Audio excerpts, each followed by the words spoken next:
अस्सलाम वालेकुम फ्रेंड्स। आज हम इस वीडियो में हिसाबी तसाउद का मश्क नंबर 1.3 का सवाल नंबर 18 और 19 को हल करेंगे। तो इससे पहले मैं आपसे गुजारिश करना चाहता हूँ कि मेरे चैनल को सब्सक्राइब करें और बेल आइकन को प्रेस करें और मेरे वीडियोस को लाइक करें और कमेंट करें और अपने दोस्तों में शेयर करें। दोस्तों, ये आखिरी 2 सवाल है इस लेसन के। ये लेसन खत्म होने के बाद नेक्स्ट वीडियो में मैं मुसल्लस लेसन नंबर 2 मुसल्लस शुरू करने वाला हूं। तो इस हिसाबी तसाउद जो लेसन है इसके 20 वीडियो बन गए माशाल्लाह, और मैं आपसे गुजारिश करता हूं ये 20 वीडियो का फुल वॉच करें।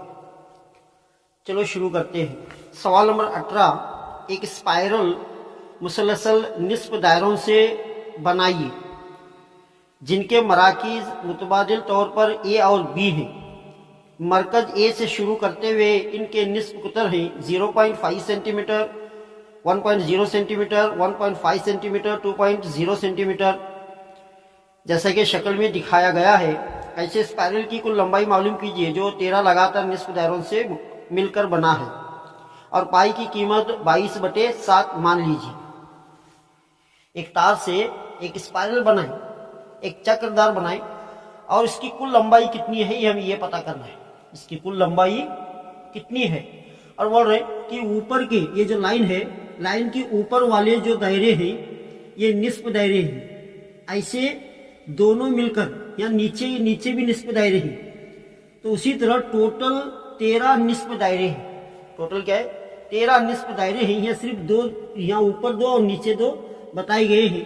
हमें मालूम करना है कि ये 13 निस्फ कुतर दायरे वाले का जो स्पाइरल है इसकी लेंथ कितनी है, इसकी लंबाई कितनी है, हमें टोटल ये मालूम करना है। अब देखो, सबसे पहले ऊपर वाले के जो निस्फ दायरे किसे कहते हैं? हाफ सर्कल यानी सेमी सर्कल।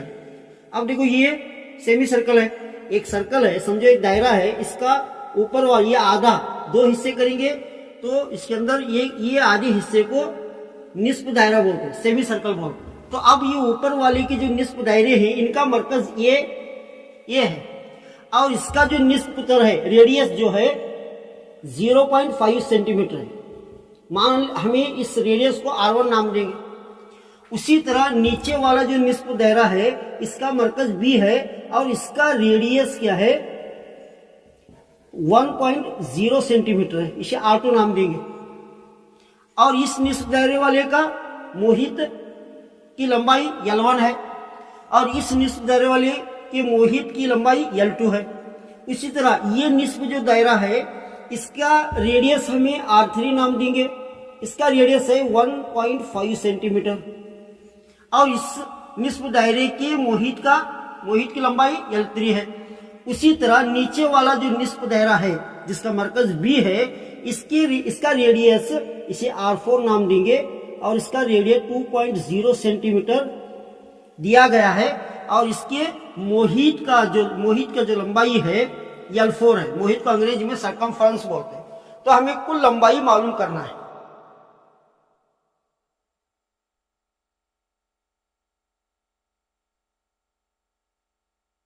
ये निस्फ दायरे के मोहित का रकबा, अगर दायरे के मोहित का रकबा अगर पूरा दायरा है तो उसके मोहित का रकबा 2πr होते। अब निस्फ का तो आधा, तो ये πr। तो सबसे पहले L1 मोहित लेना, इसका रकबा यानी निस्फ दायरा, पहला जो निस्फ दायरा है L1 इक्वल टू इसे πr1 है यानी इसका रेडियस क्या है? R1 है। अब पाई इंटू R1 की वैल्यू कितनी है? 0.5 सेंटीमीटर है।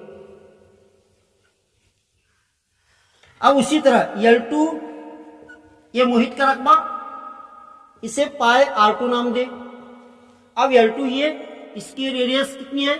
1.0 सेंटीमीटर, पाई इंटू 1.0 सेंटीमीटर। इसके बाद में L3 πr3, जो तीसरा वाला जो निस्फ दायरा है इसके मोहित का रकबा πr3 और R3 की वैल्यू दी गई है 1.5 सेंटीमीटर। Pi into 1.5 centimetre. उसी तरह L4 pi into R4, pi into R की वैल्यू दी गई है 2.0 सेंटीमीटर। उसी तरह कितने निस्फ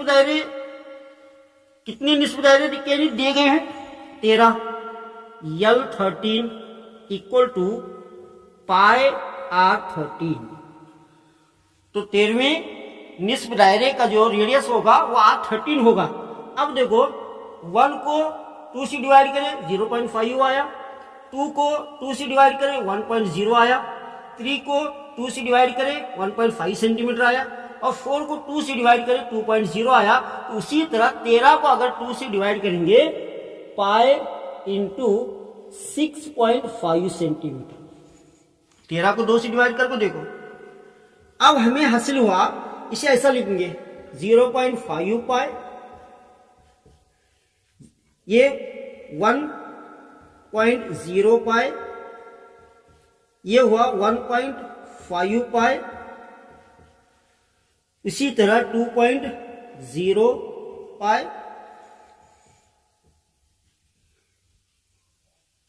6.5 पाई। हमें एक हिसाबी तसाउद हमें हासिल हुआ।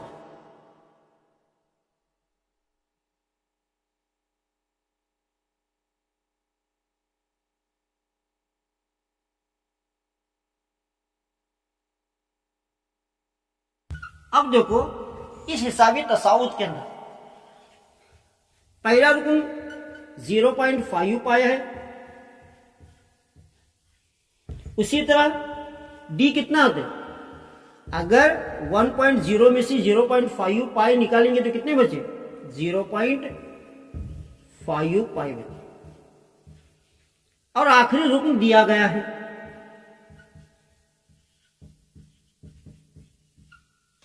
अब यहां पर ए की वैल्यू दी गई है, डी की, और आखिरी रुकन 6.5 पाई दिया गया है। इसके अंदर यन कितना है? यन मतलब 13 निस्फ दायरे, 13 निस्फ दायरे। तो अगर आखिरी रुकन दिया गया है तो हमें इस जाबिते का इस्तेमाल करिए, sin equal to n/2 a plus an, इस जाबिते का हम इस्तेमाल करें। अब S13 n की वैल्यू 13 है, 13 डिवाइडेड बाय 2, a की वैल्यू कितनी है? 0.5 पाई, प्लस an की वैल्यू 6.5 पाई। अब 13/2, अब देखो दोनों को मिलाकर कितना हुआ? 7 पाई। 13/2 इंटू 7 इंटू पाई की वैल्यू कितनी है? 22/7, ये दिया गया है।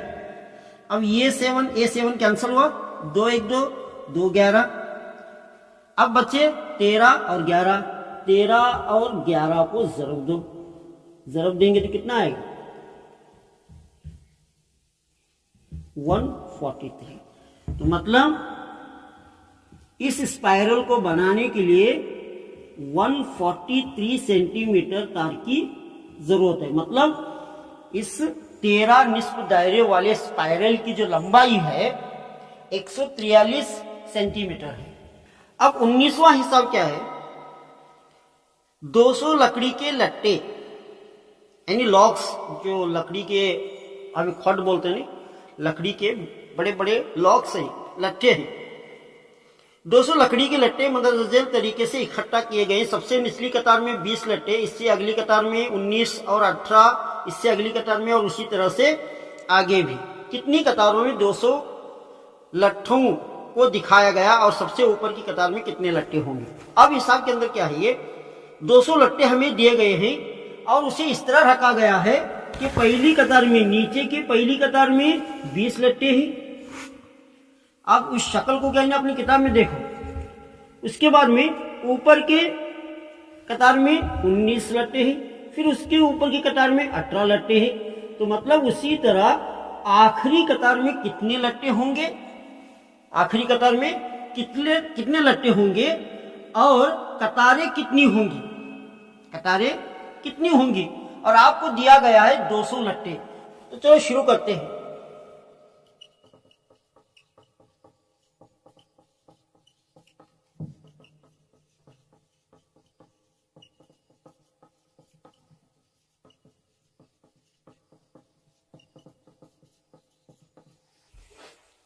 अब यहां देखो, पहली कतार में 20 लट्टे हैं, दूसरी कतार में 19 लट्टे हैं, तो तीसरी कतार में 18 लट्टे हैं। तो इस हिसाबी तसाउद को यहां पर लिख लेंगे 20, 19 एंड 18 एंड सो ऑन। अब देखो, हमें टोटल लट्टे दिए गए हैं, मतलब यसन इक्वल टू 200 हमें दिया गया है। इसके बाद में पहला रूप 20 है और डी मुश्तरक फर्क कितना है, -1 है। 19 में से अगर 20 निकालेंगे तो -1 बचेगा। तो हमें मालूम करना है यन, यानी यन ही कतारें हैं, कितनी कतारें होंगी, 200 लट्टों की कितनी कतारें होंगी। उसके बाद में आखिरी कतार में कितने लट्टे होंगे। अब इसे मालूम करने के लिए यसन का ज़ाब्ता लगाए, यसन equal to n/2 2a plus n-1 into d. यसन इक्वल टू n मालूम करना है, a कितना है 20 प्लस n मालूम करना है इंटू -1, डी की वैल्यू -1 है। अब यसन की वैल्यू कितनी है 200 है, n/2। अब ये 40 हुआ। अगर इससे हमें मल्टीप्लाई करें, -1 चाहिए, अंदर वाली के आधार को मल्टीप्लाई करें तो minus into plus, minus n1 जा n, माइनस माइनस प्लस 1 जा 1। अब इसे मल्टीप्लाई करो, 400 हुआ, 200 दो 400, यहाँ n बचा। अब 40 में 1 ऐड करें, 41 माइनस n। अब n चाहिए, अंदर वाली के आदाद को जरूर दो, 41 n माइनस n²। ये पूरी के नहीं आदाद को इधर लेकर, ये माइनस n² इधर आया तो प्लस n², और माइनस प्लस 41 इधर आया तो माइनस 41n, और ये प्लस 400 जैसा है वैसा। अब ये उस मसावात को यहां लिखूंगा।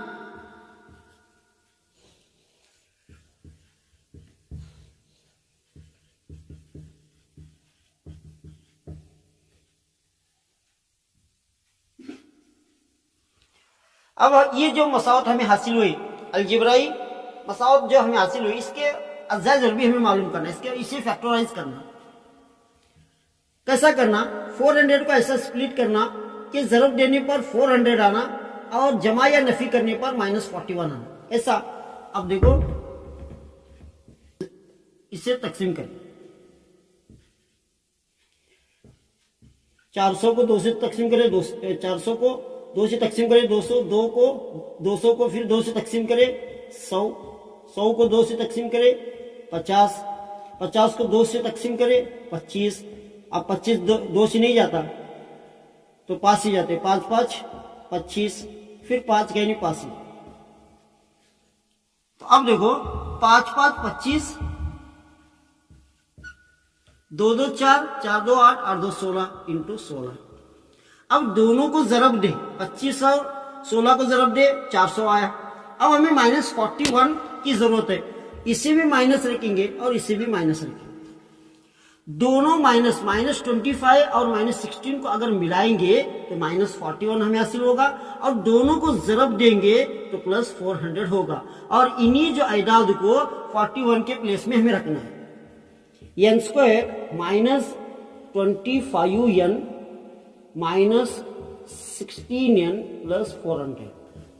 अब देखो, इसके 2 हिस्से बने, इसमें से n कॉमन निकाले, या n बचा -25 माइनस, अब 16 को कॉमन निकालो, यहाँ ब्रैकेट में रहा n, अगर बाहर माइनस है तो अंदर भी माइनस रखना है, क्योंकि अगर फिर जरब देने पर प्लस ही आना।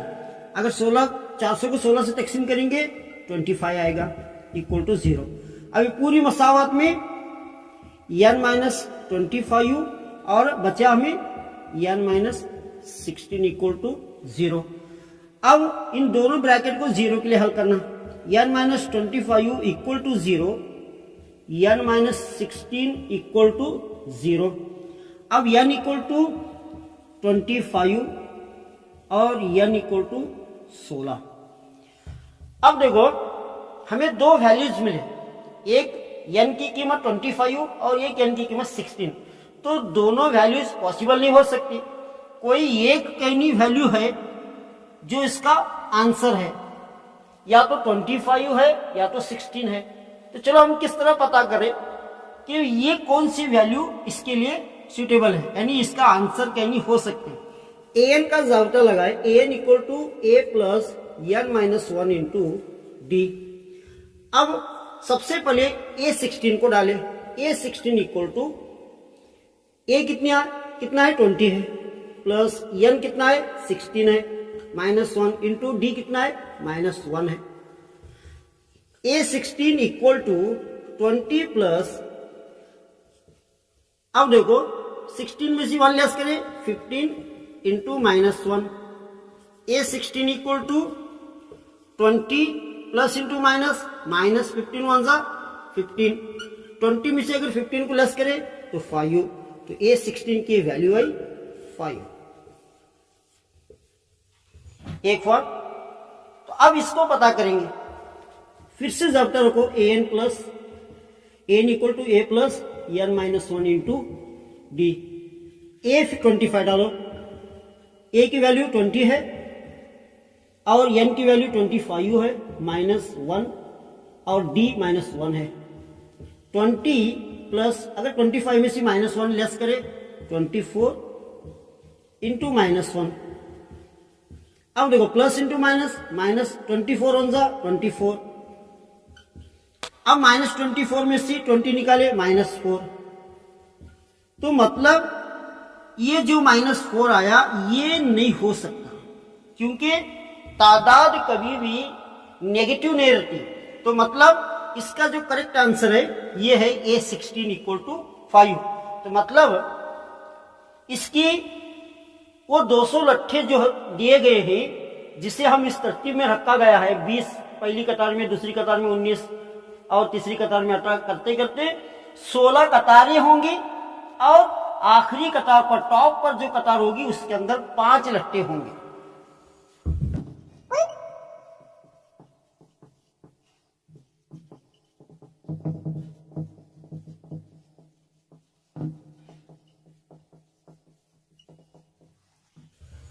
कुल 16 कतारें होंगी, आखिरी कतार में 5 लट्ठे होंगे। दोस्तों मेरा ये वीडियो आपको कैसा लगा कमेंट में जरूर कमेंट करें और मेरे वीडियोस को अपने दोस्तों में शेयर करें।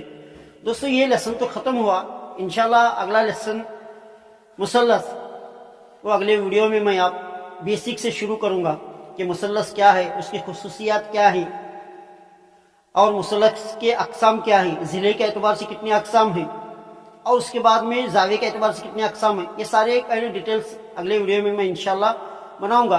और मैं आपसे गुजारिश करता हूँ मेरे चैनल को सब्सक्राइब करें और मेरे वीडियोस को अपने दोस्तों में शेयर करें और इन वीडियोस को फुल वॉच करें और अपनी डायरी में नोट डाउन करें। अस्सलाम वालेकुम।